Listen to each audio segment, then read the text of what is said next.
J'espère que vous allez bien, j'espère que vous êtes en forme. On se retrouve aujourd'hui dans la tournée Spar 360. On se reconnecte ici, on a eu un petit bug tout à l'heure. Donc aujourd'hui, on va être avec Anthony. Anthony qui est vraiment exceptionnel, un parcours sportif magnifique à pouvoir nous partager, qui est entrepreneur. Il a plusieurs activités, plusieurs business. Il gère une équipe d'une vingtaine de personnes. Donc ça va être vraiment un moment magnifique pour, si vous avez des questions au niveau entrepreneuriat, au niveau sportif, vous allez pouvoir lui poser toutes les questions. Donc, on est en train de se reconnecter, les amis de Tenerife, en direct. Donc là, on devrait être OK. Alors, je reçois Anthony. Petite invitation. Alors, est-ce qu'on est bon là cette fois, on devrait être bon. Téléphone, il préfère être au soleil. Yes. Salut Anto. Ça va? C'est bon là? Tu me, Ouais, tu c'est me bon, ça reçois mieux? fonctionne beaucoup mieux, ouais. L'image est Ok. nickel. Je t'entends sans Super, décalage. super. Salut, bonjour à tout le monde, les amis. Bienvenue. Désolé un peu de retard. C'est ma faute en plus. Toutes mes excuses. Mais Anthony, merci à toi d'être avec nous. Très, très heureux de Avec faire grand ta plaisir. connaissance.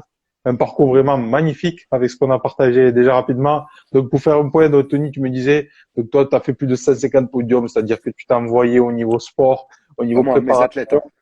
Mes Ouais, athlètes. toi, tes athlètes. OK. Ah ouais, Mais toi aussi, tu as été sportif de haut niveau. c'est ça. Et à côté de ça, ben, tu es entrepreneur aussi. Comme tu disais, si tu laissais la parole, mais tu as commencé, toi, puis une personne, et puis aujourd'hui, tu es avec une vingtaine de personnes chaque jour. Et C'est vraiment, ça. je suis à toi pour tout ce que tu fais et tout ce que vous faites, vraiment magnifique. Ouais, bah c'est ça, hein, ouais. J'ai commencé de base juste athlète. Moi, j'ai fait du power et du body, surtout des compètes de power. Ça, j'en ai fait une cinquantaine. Compètes de body, j'en ai fait moins d'une dizaine, donc quand même beaucoup moins. Et par contre, en body, ouais, j'avais des plus hauts classements. J'ai fait 5 fois champion de France en WPC. J'ai fait septième au World. Donc, c'était des bons scores en junior en plus. Et, euh, et après, bah ouais, enfin, un peu naturellement, je suis parti sur le milieu du coaching. Et bah là, ça a pris de l'ampleur. Donc, je sais pas si tu Hmm. voulais que je récap depuis le début ou autre. Je te laisse un petit peu me guider sur les Ouais, petites questions. bien sûr, bien sûr. Bien sûr, ce que je voulais te demander, la première chose, c'est ben, voilà, qui tu es et aujourd'hui, qu'est-ce que tu fais dans un premier temps pour partir de là. Mhm. Et après, on pourra parler de tout ce qui est sport et entrepreneuriat. Donc, déjà, voilà, aujourd'hui, qu'est-ce que tu fais C'est ça. Bah alors, bah, du coup, je te fais un petit résumé rapide, mais ouais, effectivement, après, j'ai démarré le coaching un peu sans le vouloir. En fait, c'est des gens qui me demandaient des programmes à la salle. Et j'ai commencé à monétiser ça en fait au fur et à mesure parce que bah, les gens voulaient me payer. Puis il y avait du résultat. Donc pareil, ça m'a un petit peu tombé dessus. Et après, ce qui s'est passé, c'est que bah, ça a commencé à prendre beaucoup d'ampleur. J'étais fonctionnaire à l'époque, donc je me suis barré de la fonction publique pour me lancer à fond dans le coaching. C'était un choix assez difficile parce que bah, c'était un revenu assuré, etc. Hmm. Mais tu vois, pareil, tu pouvais prendre une année, c'est pas sabbatique, c'est une année de paire, moi je sais plus comment ça s'appelle, mais genre de sécurité. Et pareil, j'ai fait c'est mort, je démissionne complètement, je me lance à fond, pas de retour en arrière. Ça a toujours été ma politique. Si tu te laisses une porte de retour, tu vas être Hmm. moins enclin à donner à fond. Donc j'ai préféré me donner à fond et prendre des risques. Et puis là, ouais, ça a commencé à bien monter en fait. Bah, je me suis fait connaître sur deux points essentiellement. D'une, c'est parce que j'ai commencé à me spécialiser dans les problèmes féminins, problèmes de santé féminins. Ça m'intéressait parce que c'était beaucoup plus compliqué que la prise de muscle classique. Et j'avais besoin de me challenger au niveau de mon niveau de coaching et aussi au niveau de la compétition en fait. Tu vois, à l'époque, les France IFBB, c'était très très compliqué à remporter. Il y avait beaucoup de monde et tout. Et il y avait des Hmm. coachs qui venaient avec des équipes de Tristan Cala que j'ai fait gagner les France là. Et il y avait plein de coachs qui arrivaient avec 10, 15 athlètes qui ne faisaient pas de première place. Et moi, je me rappelle, une des premières compètes, je suis arrivé deux athlètes de première place. Et c'est là où ça a commencé à faire bouger les choses, où j'ai commencé à me mettre un petit peu plus en mode préparateur de compétiteurs à Hmm. fond. Et là, bah, ça s'est envolé, hein. Commencé à faire beaucoup de classements, jusque j'en suis arrivé au point où après, je faisais entre 20 et 22 compètes par an à peu près, dont essentiellement à l'inter. Donc là, je commençais à voyager partout. C'était assez éprouvant. Et ça, c'était il y a quoi encore ouais, 3 4 ans, quelque chose comme ça, je ne sais plus exactement. Et en fait, à côté de ça, bah, je commence à avoir beaucoup de clients. Je monte à 120, 150 clients à peu près. Et du coup, mes clients me demandaient des t-shirts. Et tu vois, ça, je te le dis parce que c'est important, c'est parti de là en fait. C'est que je me suis dit, bon, bah, je vais faire des t-shirts pour mes clients, sauf que ça s'est transformé en marque de vêtements. Et Hmm. ça a créé Body Trainers, donc une marque de sportwear accessoires pour sportifs. C'était un peu spécialisé pour les body au début. Et, euh, et ouais, c'est parti en couille, quoi. Enfin, tu vois, du coup, on a lancé, je crois, on s'est lancé à la dernière Coupe du Monde. Je crois que c'était le 15 juillet 2018, je crois. Donc c'était vraiment le premier lancement et c'était pour, tu vois, c'était pour rigoler. Sauf qu'en fait, ça a pris de l'ampleur où il y a eu énormément de commandes. On s'est retrouvé à un moment, j'étais en compète avec mes athlètes. Et le téléphone, tu vois, ça faisait un petit cling dès qu'il y avait une commande. Et ça sonnait toute la journée, etc. Tu vois, ça a pris pas mal d'ampleur parce que du coup, j'ai créé une communauté autour de ça. Ce que je voulais, c'était Hmm. rassembler les gens. En fait, dans le monde de la compétition, tu as beaucoup de coachs qui étaient dans leur coin, surtout en France. C'est pour ça que je préférais les compétentaires. Tu avais beaucoup de coachs qui étaient dans leur coin, etc. Moi, ça me plaisait pas parce que j'ai toujours été. Moi, je suis peace and love. Tu Hmm. vois, je m'entends avec tout le monde. Euh, et du coup, ça me dérangeait un peu. Le but, c'était de créer une marque de sportwear, mais en fait, qui rassemblait beaucoup de coachs aussi. Donc, c'était vraiment des coachs de body et tout, et pour pouvoir discuter, échanger ensemble, faire des contacts, des rencontres. Et tu vois, c'est ça qui a créé un petit peu le groupe Body Trainers, en fait. C'est Hmm. le groupe un peu qui a fait tout le reste des sociétés, mais ça a commencé à créer un groupe. Et en final, il y a 2 ans, du coup, je me suis dit, bon, bah, ça marche bien. Et j'aimais bien le côté entrepreneuriat, tout le côté entrepreneur. Et je me suis dit, bon, bah, pourquoi pas essayer de m'y mettre un petit peu plus à fond. Et du coup, j'avais un ancien partenaire qui avait une marque de compléments alimentaires haut de gamme. Du coup, bah, il était sur Lyon, donc je l'ai rejoint. Je suis rentré dans la société. Et du coup, c'est là où j'ai pris ma première employée, qui est Maëlle, que tu as eu en live, là, il y a pas longtemps. Et du coup, et pareil, j'ai pris que je crois les 10 premières personnes qui m'ont rejoint, c'est que des anciens clients qui sont devenus amis et après qui sont Hmm. devenus collègues, maintenant associés. Et c'est que des personnes qui m'ont rejoint, qui ont tout quitté du jour au lendemain. Par exemple, pour Maëlle, je lui ai dit, je lance un projet, est-ce que tu es chaude? J'ai besoin de quelqu'un. Elle a quitté tout. Elle est venue. Et ils ont tous fait ça à chaque fois, donc c'est cool parce qu'ils avaient quand même une bonne marque de confiance. Et, euh, et puis c'est là où du coup bah, ça a démarré un petit peu plus sérieusement. Et en fait, bah, je me suis retrouvé 6 mois plus tard avec 5 ou 6 employés, encore 6 mois plus tard avec une dizaine. Et là, il y a 3, 4 mois, j'en ai recruté 10 nouveaux. Et au passage, bah, on a lancé une marque de compléments alimentaires aussi qui a tout explosé. Par rapport à un concurrent, on fait des chiffres d'affaires par 5 ou 6. Les concurrents qui ont 5 ans, nous, Hmm. on a à peine un an et demi sur cette boutique-là. Et ouais, ça a vraiment évolué super, super vite. Et du coup, là, ouais, je me retrouve avec, bah, tu vois, on est une vingtaine au local, là. On est une petite Les vingtaine. Et Spartiates. après, ouais, c'est ça. Sachant que j'ai 2 autres équipes à distance ici. Donc, ouais, ça fait à peu près 25 personnes, sans compter les prestataires. Parce qu'après, tu as toutes les équipes de prestataires à manager aussi. Les webmasters, les ads, Hmm. enfin, tout le reste, tu vois. Donc, on est en échange souvent.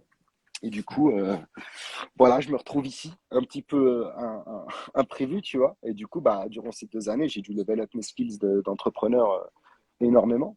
Donc, on est Yes. toujours lié au sport, mais voilà, maintenant, je me retrouve là avec cette équipe de fous furieux, là, et puis on est là avec des objectifs énormes. Un petit peu le Excellent, parcours. excellent. Mm. Ouais, félicitations à toi, Anthony. C'est super inspirant et on Je te va remercie, revenir c'est cool. sur tout ça, bien évidemment. Vraiment très, très inspirant. Mhm. Comme quoi, quand vraiment on est passionné, quand on a envie d'amener quelque chose, quand on y croit, quand on lâche rien aussi, comme tu as dit, quand on se donne pas aussi d'option B, ben on Ouais, cartonne. On ouais, explose. C'est une faut foncer. évidence. Exactement. Et la première question que j'ai envie de te poser, c'est à quel âge tu as commencé le sport? Pourquoi tu as commencé le sport à la base? Alors, à la base, j'ai commencé le sport à 16 ans, le jour où j'ai eu le droit de rentrer dans une salle de sport. Parce que j'étais obèse en fait. J'étais obèse et j'étais grave déter à perdre du poids. Et d'ailleurs, ma première promesse que je m'étais faite, c'était d'aller à la salle de sport à pied, en courant. Et tu vois, parce que je voulais vraiment vite perdre du poids. Et je me rappelle d'un truc, c'est que tu vois, je courais, mais vu que j'étais gros, tu vois, donc en gros, je, je m'obstinais à courir, mais les mecs qui marchaient à côté de moi marchaient plus vite. Tu vois, marchaient plus vite que moi en train de courir. Attends, excuse-moi, j'ai coupé ça. Hop là. Et tu vois, ça, je me rappelle parce que c'est un sentiment fort, hein. Je me suis dit, non, je vais rester Hmm. vraiment déterminé à le faire. Et ouais, c'est à 16 ans que j'ai mis les pieds dans une salle de sport. Donc, juste dans une optique de perte de poids au début. C'était là où la première découverte des salles de sport, un peu comment ça se passait, etc. Tu vois, j'ai découvert ça un peu par hasard. Et je n'ai pas été fan de body tout de suite parce qu'à l'époque, je crois, en fait, j'ai perdu énormément de poids et après, euh, enfin, je m'entraînais sérieusement, mais pas en mode body, tu vois. Je voulais juste prendre du muscle, être actif. Et après, je me suis mis à la boxe en fait. Donc j'ai fait de Hmm. l'anglaise. J'ai fait de l'anglaise quelques années. Donc pareil, je commençais à vouloir me préparer pour les championnats de France. Ça commençait à avancer. Et en fait, j'ai reçu un mauvais coup dans les tempes et j'ai commencé à avoir des vertiges, etc. Hmm. Ça m'a énormément gêné. Le médecin m'a déconseillé de continuer. Et c'est là où, du coup, je me suis mis à fond dans le body, quoi. C'est là où, du coup, j'ai commencé à me mettre vraiment dedans. Et ce qui m'a fait démarrer vraiment le body, en fait, avant, j'étais dans les salles, c'était un peu des fitness parks, des trucs comme ça. Et un jour, j'étais avec mon meilleur pote d'enfance. On s'est dit, vas-y, on va tester une salle de sport. C'était une petite salle sur Tremblay qui s'appelait l'Apollo Club. Vraiment une toute petite salle de quartier, hein. Et je passe cette salle de sport, j'ouvre la porte, je regarde à droite et je vois un mec qui passe une barre à 310 au squat. Et ça, je m'en rappellerai toujours. Et là, j'ai fait, OK, c'est ma salle. C'est ma salle. Et, et c'est là-bas que j'ai eu la passion du body, tu vois. J'ai eu une grosse passion parce que déjà, c'était pas comme les salles de un peu partout. C'est-à-dire que là-bas, tu avais un mec qui était là tout le temps. Yes, je comprends. Si tu parlais, il arrivait, tu dis non, non, tu es là pour t'entraîner. Si c'est pour parler, tu rentres chez toi. Et je peux te dire que tous les gens qui étaient dans cette salle-là, c'était des mecs déter comme jamais. Et du Mhm. coup, en général, le matin, midi, tu avais tous les powers. Et le soir, tu avais tous les body. Et quasiment tout le monde faisait de la compète. Et je peux te dire qu'avec ça, tu level up directement ton niveau de body, de connaissance et tout. Et ouais, j'ai appris super vite. Et là, cette salle-là, ouais, j'y suis resté, je sais pas, peut-être 3 4 ans. Et c'est là où j'ai commencé à faire mes premières compètes. J'ai commencé à me charger aussi, parce que du coup, là, après, j'ai commencé à faire des compètes en chargé. Moi, pour moi, c'était ça le body. J'ai jamais voulu faire du body naturel. Je savais très bien que quand j'ai commencé à kiffer le body, j'étais aussi dans les éléments. C'est-à-dire que dans la salle, tout le monde se chargeait. Tu avais accès à tout ce que tu voulais rapidement. Et pour moi, ça faisait partie du truc, tu vois. C'est assez normal. Ce qui m'a plus inquiété, c'était les gens, comment ils prenaient ça, n'importe comment et tout. Et c'est là où j'ai commencé vraiment à m'intéresser à la chimie. Et ouais, c'est là où j'ai découvert le body. Et après, j'ai commencé à me lancer dans la compète. Donc un peu voilà comment je me suis retrouvé dans une salle de sport à démarrer à Incroyable. démarrer. Mm. Ah, super inspirant. Les amis, mettez des feux, des pouces pour Anto, franchement. En tout cas, c'est très, très inspirant et c'est Je te marrant remercie. que tu me dises ça vraiment parce que nos histoires, quand même, pour Ah un ouais, objectif différent, mais ça commence un peu comme ça. Moi, tu sais, je te disais, bon, j'étais tout maigre et j'ai commencé à 12 ans parce que j'étais un divorce de mes parents. Je me suis retrouvé dans des situations assez difficiles et je me suis dit, ok. soit je réussis quelque part, soit je meurs. Mais je veux plus vivre comme ça. Donc, je sais ce que c'est, ces sentiments où t'es vraiment pas bien, tu vois, etc. Et donc, Ouais, je commence le rugby pendant quelques années, mais j'étais 50 kilos, affamé, mais tout maigre. Et puis, à un moment ok. donné, je me dis, voilà, si tu veux rentrer plus tard dans cette formation, il va falloir commencer un peu à les pousser. Et donc là, on va dans une salle de sport, on arrive avec un ami à moi qui joue au rugby, je devais voilà 15 et demi, 16 ans, un ancien qui est toujours Fabrice, un ancien, un monstre, pas très grand, mais un monstre de Ok. Ouais, body, un passionné, ouais, entre la tête que des monstres. Et tu sais, ouais. on arrive là doucement, presque tu fais pas de bruit, tu te fais discret. Et puis bref, on est resté des années dans Ouais, cette tu te fais salle. piquer après, ouais. Mm. Ah Enfin, tu te ouais, fais piquer de la passion, je parle. ça, on est resté, en fait, passionné, bouche bée, parce que tu vois, on payait genre 40 balles. Le gars, il était là, avait ton programme, t'avais rien à demander. Même les gens, tu vois, que c'était des monstres de 30 ans, ils étaient là, ils te conseillaient. Vraiment une vraie ambiance famille qui Ouais, n'existe presque plus, ouais, tu c'est vois. ça. Ouais, ouais, Un truc exactement. magnifique.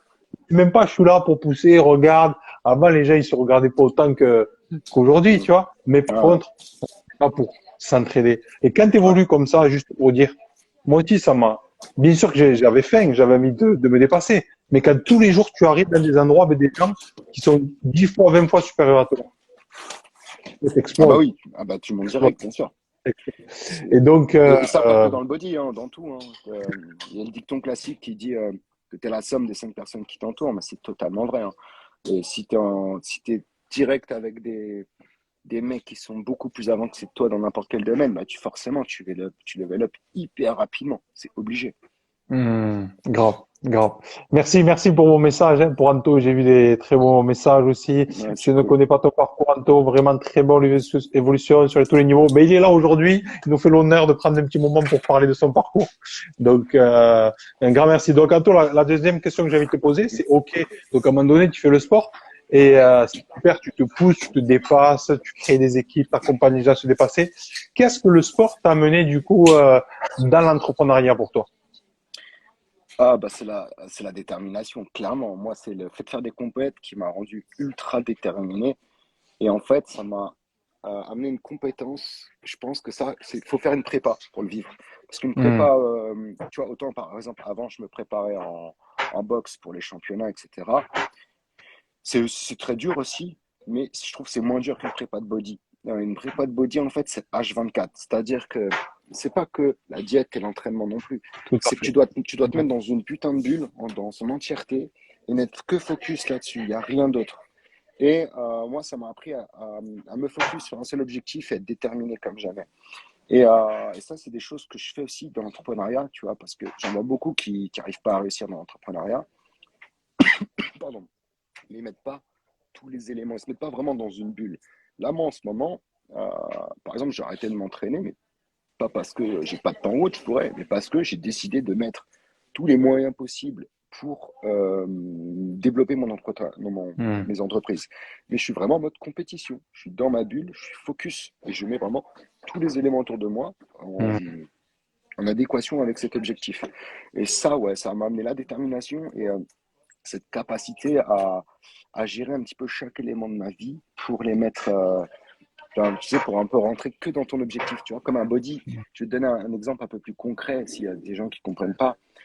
Un body, il va éviter de sortir pour pas être dérangé, être au calme, pas augmenter son stress. Bah moi, tu vois, je vais essayer de faire les bonnes rencontres, je vais essayer d'optimiser à chaque temps que j'ai. Je Hmm. vais essayer d'optimiser mon temps de repos. J'optimise tout de A à Z, mais vraiment, ouais, je me mets dans ma bulle, en fait. Je suis focus. Moi, pour moi, je suis Yes. en préparation, comme quand j'étais en prépa de sport. C'est la même chose, exactement pareil. Et c'est ça qui fait que, tu vois, les gens souvent ils me disent, ouais, tu travailles trop, ou t'es fatigué, tu te reposes pas. Mais en fait, c'est pas ça, c'est que moi, je suis dans ma compète, là. Laissez-moi tranquille, comme un body. Tu lui dis pas, ouais, tu t'entraînes trop, tu manges pas assez, faudrait que tu te fasses un petit McDo, tu vois. Non, je suis dans ma Hmm. compète, laisse-moi développer mon truc, c'est mon kiff, tu vois. J'ai plaisir à être dans Yes. cette difficulté, tu vois. Donc, ouais, ouais, Excellent, Anto. ça, ouais, pour Hmm. répondre vraiment à ta question, ça m'a apporté la détermination et le focus, tu vois. Hmm. Magnifique ce que tu partages et je te rejoins tout à fait. Mm. Et mais c'est vrai, et je vais te poser une question qui est liée à ça parce que aujourd'hui, il y a beaucoup de gens qui ont des projets, qui ont des rêves, etc. Et c'est magnifique, notamment avec tout ce qui se passe, ça éveille les consciences des gens et aujourd'hui, Internet, ça redistribue les cartes. Mais souvent, qu'est-ce qui manque et je sais plus de qui, c'était de Goggins ou ça qui a dit ça, c'est le plus grand ennemi, tu vois, de l'être humain au final, finalement, c'est qu'il peut abandonner. Mhm. Tu vois, c'est qu'il peut arrêter. Et c'est ça, en fait, qui fait généralement que tu vas réussir ou pas. Parce que oui, tu connais des échecs, tu connais des difficultés, des embûches, mais si tu as ça, si tu as développé ça, ce mental quelque part, Bien sûr. et nourri de quelque chose vraiment à l'intérieur pour toi qui est important, tu t'arrêtes jamais. La question que j'ai envie de te poser, c'est euh, dans les moments difficiles, ok, que ce soit peut-être en tant que sportif ou en tant qu'entrepreneur, euh, comment tu as fait pour rebondir à des échecs, pour rebondir à des peurs, pour dépasser ça? Alors, au début, t'as dit un truc intéressant qui était que les gens, ils ont des projets, des rêves, etc. Hmm. C'est bien, mais c'est le problème aussi. C'est que les gens, ils ont des projets, ils ont des rêves, c'est des rêveurs. Moi, je rêve pas. Moi, je suis pas en train de rêver. Je suis en train d'écrire des plans d'action et je sais exactement ce que je vais faire. Tu vois. Donc déjà, ça, c'est la première chose. C'est des fois, c'est arrêter de rêver et se reconnecter un Hmm. petit peu dans la réalité. Parce que j'en ai beaucoup. Ouais, je veux faire 1 million, etc. Là, on l'a tapé, le million en CA. Et ça n'a pas été parce qu'on l'a rêvé, hein. Ça a été parce que c'était prévu. On a fait des plans de A à Z et moi, je sais déjà ce que je vais faire l'année prochaine. Je sais déjà ce que je vais faire dans 5 ans et dans Hmm. 10 ans. J'ai les grandes lignes. Et plus ça avance, plus ça s'écrit. Exactement. Donc déjà, ça, c'est la première chose, c'est arrêter de rêver et faire des plans concrets. Déjà, premièrement, et être réaliste. Et deuxièmement, pour l'échec qui fait partie de l'avancement, qui est normal, en fait, les gens, ils ont un rapport à l'échec en fait, ils se prennent un échec, ils se disent putain, c'est la merde, je suis pas bien, etc. En fait, quand tu es un bon entrepreneur, quand je dis entrepreneur, même dans un peu tous les projets de vie, tu sais que Hmm. les échecs, ça fait partie du process. C'est-à-dire que moi, les échecs, je les vois juste comme une information. C'est-à-dire que, tu vois, il y a un peu tout le monde, quand ils voient, qu'ils discutent avec moi, ils me disent, ouais, putain, c'est incroyable. En un an, tu te chopes 20 employés en plus, tu te développes de fou, etc. Ils disent, t'as l'impression que à chaque fois que tu fais quelque chose, ça fonctionne. Mais c'est pas la vérité. En vrai, c'est que même là, il y a encore 2, 3 semaines, là, j'ai mis une de mes équipes à distance. Ils étaient trois ou quatre. On les a mis pendant 2 semaines sur un plan qui a complètement foiré, tu vois. Et ça, c'est Hmm. tout le temps. C'est qu'en fait, moi, mon rapport à l'échec, je vois ça comme ça. C'est que j'ai un objectif et je sais que pour faire un ou deux trucs qui réussissent, je vais faire 8 ou 9 échecs derrière. Hmm. Ça fait partie du truc. Et en fait, Exactement. et c'est là qui donne où ça te permet de développer très vite tes projets, c'est que tu vas avoir les personnes qui attendent que tout soit parfait. Ils vont faire que une, deux ou trois actions sur un mois, par exemple.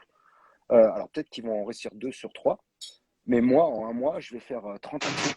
Je vais peut-être en échouer 20, mais je vais en réussir 10. Et tu vois, je leur ai mis 6 ou 7 actions de réussite d'avance dans les dents. Et tu vois, c'est ça. En fait, c'est la notion un petit peu de gérer tes échecs. Hmm. En fait, c'est juste une data, tu vois. Et le fait de te détacher comme ça, tu es beaucoup moins malmené mentalement quand Hmm. tu as un échec. Tout à Voilà. fait.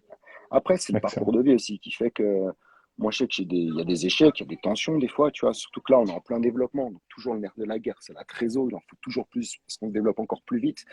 Et, euh, et ouais, tu sais que des fois, tu as un échec, tu as un truc qui marche pas. Du coup, tu es en galère et tout. Mais après, tu sais que ça fait partie de l'entrepreneuriat, tu vois. Bon, c'est juste avoir une bonne gestion des échecs, mais comprendre que l'échec est hyper important pour apprendre très vite. Et vaut mieux faire des choses, faire plein d'échecs, tu apprendras beaucoup plus vite que le mec qui n'en fait pas et qui essaie de se protéger au maximum. Et du coup, qui Hmm. sera beaucoup moins résistant mentalement le jour où il va faire un échec. Yes, yes. Merci à toi pour ce que tu as partagé. C'est très Je t'en prie, avec intéressant. plaisir. Parce que c'est vrai que souvent, au début peut-être, tu vois, il peut avoir cette peur. Enfin, quand je dis au début, c'est plutôt au début dans la tête, tu vois, dans cet avancement. Parce que peut-être si à un moment donné, si tu veux conquérir, si tu veux grandir, si tu veux, comme un arbre quelque part. Si Bien sûr. vraiment tu as envie de t'étendre, l'arbre ne va pas se dire, attends, je vais qu'une branche ou deux branches. Donc, il y va, tu vois. Et puis, il y a des rafales, il y a des coups durs, tu perds des fruits, tu perds des machins. Mais c'est ça la vie. C'est pour ça que c'est pas pour tout le monde, ce monde. C'est pas pour tout le Ah monde. non, clairement, clairement. C'est. Et c'est ce que je dis, il y en a beaucoup, c'est des rêveurs. C'est tout. Ils rêvent, Hmm. mais ils passent pas vraiment Yes. à l'action. Il y a une différence, hein. Moi, je le vois parce que du coup, aussi, là, je suis lancé une partie, c'est du coaching business. Donc, j'accompagne des petits entrepreneurs et des sociétés plus grosses aussi, avec déjà des équipes et tout. Et la plupart des petits entrepreneurs, c'est ça, c'est qu'ils veulent tous faire le million, etc. Je leur dis, comment tu comptes faire le million? Je vais lancer une marque de vêtements. Je leur dis, c'est ça ton plan? C'est ça. Mais non, tu lances une marque de vêtements. Ok, tu fais quoi? C'est quoi ton business plan? C'est quoi ton business plan sur 3 ans?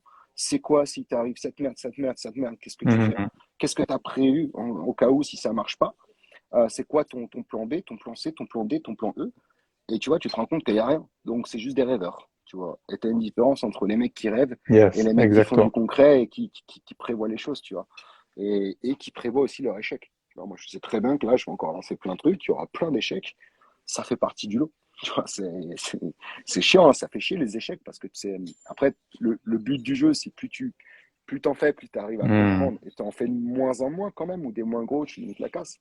Mais ouais, ça fait partie du jeu, tu vois. C'est la grosse différence entre les rêveurs un petit peu perfectionnistes qui au final font rien et à côté, le mec qui a pas le temps de rêver, juste qui fonce, qui sait qu'il va faire plein d'erreurs, mais qui apprend hyper vite en fait. Yes. Mm. Et c'est vrai, merci pour ce que tu partages. C'est vraiment Ouais. formidable. Et ce que je retrouve, tu vois, chez des gens, mais en ce moment, j'ai beaucoup de gens qui sont sport, qui ont été sportifs de haut niveau ou entrepreneurs ou que sportifs, mais on retrouve cette mentalité-là, en fait. C'est-à-dire que le Ah sportif, bah oui. tu le sais que tu t'es habitué pendant 10 ans, pendant 15 ans. Tu t'es blessé, tu t'es arraché les épaules, tu pouvais plus, mais tu as continué. Et c'est vrai qu'il y a une mentalité comme je dis, d'où ce concept, moi, que j'ai créé de Spartiate, tu vois, cette communauté. Ouais. C'est ça, c'est, tu n'arrêtes pas. Si une fois que tu as trouvé vraiment ce qui est important pour toi, tu es en mode bûcheron, tu vois. Tu Mhm. continues d'avancer, tu continues d'avancer. Parce que si tu passes à chaque fois 2 mois à te dire, ah, je vais préparer un truc. Bon, ben alors, à la fin de l'année, milieu de l'année, je vais lancer un truc. Il faut envoyer du Tu lourd. t'en sors pas. Ouais, C'est ça. tu vois, il y a un dicton que j'avais entendu, je sais plus de qui, mais qui va parfaitement avec mes idées. Il y a un truc qui dit, c'est que si tu lances un produit et qu'il est parfait, c'est que tu l'as lancé trop tard. Et c'est totalement vrai. Et ça veut dire quoi? Ça veut dire qu'en gros, si tu attends énormément, tu as un autre mec qui va lancer un produit mal fait, mais qui va récupérer toutes les ventes. Voilà, on parle d'entrepreneuriat, mais qui va tout récupérer, qui lui, au final, va améliorer son produit et va être bien meilleur que son marché. Et moi, ça, c'est un truc que je me reconnais énormément parce que tout ce qu'on lance, c'est jamais terminé, c'est jamais parfait. Mais on le lance avant les autres. Et je peux dire que le nombre de personnes qui m'envoient après un message en mode ah, mais j'ai eu la même idée, putain, tu l'as lancé avant moi. Un an plus tard, ils me disaient ah, bah pareil, je voulais faire ça, mais bon, vu que tu l'as fait, je l'ai pas fait. Et ouais, c'est parce que les mecs, ils attendaient que ça soit parfait. Moi, en attendant, j'ai lancé, tu vois. J'ai Yes. lancé, c'était bancal, on a galéré, on s'est pris des bâches, on s'est pris des rafales, mais après, on a amélioré le produit et c'est beaucoup mieux. Tu vois, Hmm. c'est ça, au début de, ouais, faut arrêter de rêver, faut passer à l'action, quoi. C'est ça. Faut aller se mouiller, comme tu as dit. C'est ça, Faut ouais, aller se exactement. mouiller. Mm, Et, mais c'est encore une fois, tu vois, c'est un état d'esprit. Et pour moi, cet état d'esprit, c'est l'état d'esprit des tranchées. Donc peut-être que tu n'as pas été sportif, mais si tu pars en mode entrepreneur, un truc, il va falloir développer ça. Parce que c'est comme sur le terrain, tu prends des rafales, tu prends des coups, et c'est cette capacité à continuer qui est super importante. Là, j'ai vu c'est juste un ça. petit message. Est-ce que ouais, le live, il sera enregistré, je le laisserai, je le partagerai aussi sur YouTube, donc il n'y a pas de souci. Euh, pour aller à l'essentiel, Anto, j'aimerais te poser une question. Si C'est ça. donc déjà, tu as fait plein de choses extraordinaires, qui est magnifique, et félicitations à toi, et tu continues de grandir, et vous allez continuer de cartonner, c'est une évidence. Tu réalises tous tes rêves, tes projets, et on va dire, dans 100 ans, tu viens à partir. Tu peux rien emporter avec toi, comme tout le monde. Ah, c'est clair, ça c'est clair. Tu peux laisser 3 choses, 3 conseils, 3 mots. Qu'est-ce que tu aimerais laisser dans ce monde? Ah ouais, oh, je sais pas, je suis vraiment pas fort pour ces trucs-là. Je t'avoue, tous Trois les trucs peut-être comme ça, conseils de réussite, tu vois. Ça peut être basé sur la réussite en général. Si tu pouvais laisser ok. 3 conseils peut-être à tes employés, à des enfants, à des futurs Moi, entrepreneurs. il y en a, bah, il y en a un essentiellement qu'on est en train de mettre en place, et nous, notre écosystème de société tourne autour de ça. C'est qu'on veut rendre la société accessible à tous, la santé, pardon, accessible à tous. Tu vois, c'est le truc, c'est notre objectif. Quand on l'avait sur Body Trainers, on voulait juste vraiment réunir les gens avec les autres sociétés qu'on a fait, c'est ça. Tu vois, maintenant, pour moins de 20 balles par mois, putain, c'est le prix d'un McDo, tu peux avoir une diète et un training personnalisé de faire suivre, tu vois. Ça répond à nos critères. On lance un produit là qui va éviter les douleurs menstruelles chez les femmes à grande échelle. Ça, c'est pareil. On rend vraiment de la santé accessible à tous, tu vois. Et c'est ça Hmm. que j'ai envie de garder. Je pense qu'il y a les deux notions que j'ai envie de laisser plus tard, le jour où je m'en irai. C'est un peu ça. C'est que pour moi, la santé doit être accessible à tous. C'est pas un truc qui doit coûter hyper cher. Et pour moi, la société vit à crédit au niveau de la santé là, sur toutes les personnes Hmm. qui vivent. Donc c'est cette partie-là. Ensuite, c'est la partie d'entraide. C'est pour ça que nous, on a un gros côté humain dans chaque projet qu'on fait. Il y a toujours eu ce côté, ce côté se rassembler, s'entraider, etc. Bah là, pour te dire, par exemple, sur la société de compléments alimentaires, donc Labs Nutrition, je me tape un rendez-vous de 30 minutes avec chaque prestataire, chaque contrat qu'on a. Parce que du coup, là, on a plus de 200 partenaires qui sont professionnels de la santé, c'est-à-dire des coachs, des diètes, on a des ostéos, des médecins, tout le monde. Tous, pourtant, je suis PDG du groupe, c'est-à-dire que de base, j'ai pas le temps, je m'en fous, je vais prendre 100 heures, je vais tous les contacter un à un pour savoir c'est Hmm. avec qui je bosse, qui ils sont. Et tu vois, ça, c'est le truc, on m'a beaucoup dit, non, le fais pas, ça, on peut ce qu'on appelle le scaler, donc l'automatiser, etc., ou mettre quelqu'un à ma place. Et ça, je voulais pas. Ça me tenait à cœur, tu vois, de rencontrer chaque personne avec qui je travaille. Alors ouais, ça fait 100 heures de plus. Très clairement, 100 heures, ça coûte très cher parce que j'ai un taux horaire qui est quand même pas mal élevé maintenant. Du coup, ça revient très cher. Mais j'estime que, tu vois, quand tu me dis là, qu'est-ce que tu veux laisser, bah, je veux laisser ça. C'est-à-dire que le mec ou la femme qui me succédera, je veux qu'elle importe encore ces valeurs-là de partage, tu vois. C'est-à-dire se mettre au charbon, montrer l'exemple et aussi bah, partager avec toutes ces équipes. Quand je dis toutes ces équipes, même Tu vois, les coachs qu'on a avec des contrats, c'est pas des contrats qui sont hyper importants, mais c'est hyper important parce qu'ils font partie de notre groupe. Ils représentent une image, ils vont véhiculer notre message. Et moi, je veux les rencontrer, ces personnes. Je veux savoir Mhm. qui ils sont, c'est quoi leur. Bah, tu vois, c'est les questions que je pose à chaque fois. Qui tu es, quels sont tes objectifs? Toujours. Tu vois, ça me permet de cerner la personne. Mais tu vois, ouais, je pense, bon, j'en ai peut-être pas trois du coup. Allez, si, la troisième, c'est la bonne humeur. Ça, tu peux Mhm. demander à toute mon équipe. Je pense qu'en 2 ans, ils ont peut-être dû me voir 2 ou 3 jours de pas de bonne humeur. Impossible, ça. Toujours, j'ai pas le temps d'être de mauvaise humeur. J'ai pas le temps. Excellent. Mais Ouais. du coup, ouais, pour résumer, les trois choses que je laisserai, je pense, c'est le côté humanité, enfin, humanité, rassembler les gens, la santé, accessible à tous, et la bonne humeur. Je pense que c'est les trois choses basiques que j'aimerais laisser. Merci Anthony, et ce que tu as partagé, c'est très beau. Et je te rejoins à 200% aussi dans ces valeurs-là. Et de te connaître un peu plus, je me rends compte, ça résume bien ton histoire aussi. Ouais, Bien ton ouais, ouais. histoire. Mm. C'est vraiment très, très beau. Donc, un grand merci à toi, Anto. Je vais pas te Oui, prendre trop de temps parce que je sais que tu es aussi très occupé. ouais, En t'inquiète. tout cas, vraiment, c'est un grand privilège de faire ta connaissance. Hâte Pareil de de même. se rencontrer un de ces quatre, peut-être à travers une conférence ou quoi. On ne sait Avec pas grand plaisir. quand ça Bah ira là, mieux tout ça, là. je vais faire les ouvertures des franchises, donc il va y en avoir sur un peu toute la France, donc on va sûrement se croiser si on sera pas loin, donc ça Ça va être cool. marche. Nouvelle étape. Bah écoute, Yes. je te remercie en Merci, tout cas pour Anto. ce live, c'était Passe une cool. belle journée. Ouais, c'était vraiment De sympa. même. Merci à tous. Donc, je laisserai le live pour ceux qui veulent le voir en replay ou quoi. Il n'y a pas de souci. Vous pouvez suivre Anthony sur Instagram. Si vous avez des questions, je mettrai ton lien aussi, que ce Ouais, soit pour pareil, le si vous business, avez des je sais questions, que pas ça soit pourquoi. pour vous, N'hésitez pas. ouais, si vous avez des questions pour vous motiver un petit peu au business, des problématiques, on a pareil ce côté entraide, on le met même avec des gens qui sont pas nos clients.